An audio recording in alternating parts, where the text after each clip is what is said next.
Hello everyone, kembali lagi bersama aku, Inggit Auliah Aisyah. Jadi, hari ini kita akan belajar mengenai materi tenses. Nah, sebelum itu, ada nggak sih beberapa pertanyaan yang terlintas di pikiran kalian? Seperti, apa sih itu tenses? Atau, tenses kok banyak banget sih?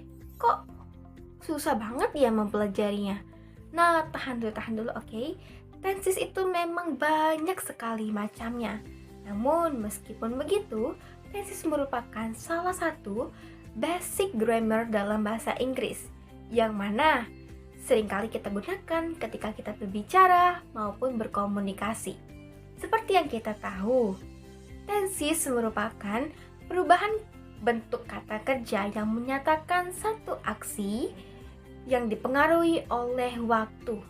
Oke, jadi kali ini kita akan membahas tentang tenses. Jadi kita move on to the material. Nah, sebelum itu kita akan mengenali terlebih dahulu 3 poin utama dalam belajar tenses.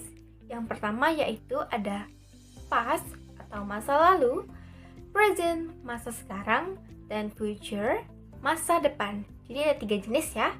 Nah, setelah itu kita akan mengelompokkan beberapa tenses sesuai dengan 3 jenis waktu ini. Nah, yang pertama itu ada simple, yang kedua ada continuous, yang ketiga ada perfect, yang keempat ada perfect continuous.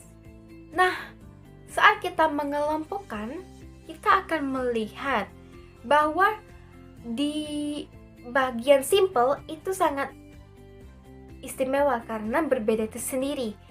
Dikarenakan jika kita lihat pada simple itu 3 poin utama ini ditaruh di tengah-tengah atau setelah simple. Contohnya, simple past tense, simple present tense, dan simple future tense. Berbeda dengan 3 tense lainnya, yaitu past continuous tense, present continuous tense, future continuous tense. Bisa kita lihat bahwa past, present, future-nya ditaruh di awal. Berbeda dengan simple tadi. Nah, itu harus kita ingat supaya dapat mempermudah kita untuk mengenali tenses yang ada dari bentuknya. Jadi kita mulai dari materi yang paling umum, yaitu simple present tense. Simple present tense ini seringkali digunakan untuk menunjukkan fact atau fakta, general atau umum, habits atau kebiasaan, dan daily activity atau kehidupan sehari-hari.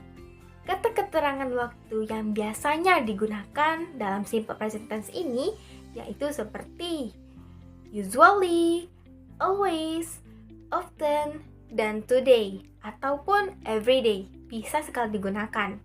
Untuk rumusnya yaitu sangat simple, yaitu subject plus verb 1. Oke, jadi di sini ada 2 subjek yang ada, yaitu I, you, they, we, dan she, he, it. Ketika subjeknya I, you, they, we, tidak perlu menambahkan s atau is di akhiran dari verbnya. She, he, it harus menggunakan i or as di akhiran verb 1 ini. Oke, kita ambil contoh. You eat an apple. You di sini sebagai subjek, eat sebagai verb 1, and apple sebagai objek. Ketika kita membuat kalimat ini di she, he, it, kita ambil contoh lagi nih. He eats an apple. He sebagai subjek, eats, eat plus s, verb plus s, dan an apple sebagai objek. Di sini terlihat sekali perbedaannya di verbnya, yaitu ketika subjeknya you, verbnya tidak perlu ditambahkan s atau is, Tapi ketika subjeknya she, he, it, perlu sekali ditambahkan s atau es. Oke, jadi kita next ke materi present continuous tense. Present continuous tense ini seringkali digunakan untuk menjelaskan atau mengekspresikan kegiatan yang sedang berlangsung. Kata keterangan yang seringkali dipakai yaitu at the moment and right now. Oke, untuk rumusnya yaitu subject plus to be plus verb plus ing plus object plus kata keterangan. Kita move ke contohnya. Contohnya yaitu I am speaking English right now. I sebagai subjek, am sebagai to be, speaking, speak plus ing sebagai verb 1 plus ing, English sebagai objek, dan now sebagai kata keterangan. Oke, contoh lain nih. She is cooking dinner in the kitchen. She sebagai subjek, is sebagai to be, cooking, cook plus ing atau verb 1 plus ing, dinner sebagai objek, dan in the kitchen sebagai kata keterangan. Oke, kita lanjut ke materi present perfect tense. Present perfect tense ini seringkali digunakan untuk menceritakan suatu tindakan atau aksi yang sedang berjalan atau baru saja selesai. Tenses ini cenderung menekankan dampak dari kegiatan tersebut, yang tentunya dampak ini dirasakan oleh kita hingga saat ini. Rumusnya subject plus has or have plus verb 3. Oke, kita masuk ke contoh. Contoh yang pertama yaitu I have eaten breakfast today. I sebagai subjek, have merujuk pada rumus tadi. Di sini menggunakan have karena subjeknya I. Jika subjeknya I, you, they, we, maka menggunakan have. Dan lanjut, eaten sebagai verb 3 dari eat, breakfast sebagai objek, today sebagai kata keterangan. Oke, kita move ke contoh selanjutnya. Contoh selanjutnya yaitu she has written 3 books. She sebagai subjek, has merujuk pada rumus tadi. Di sini menggunakan has karena subjeknya she. Jika subjeknya she, he, it, maka harus menggunakan kata has. Oke, lanjut. Written merupakan verb 3 dari write dan 3 books sebagai objek. Kita masuk ke materi terakhir yaitu present perfect continuous tense.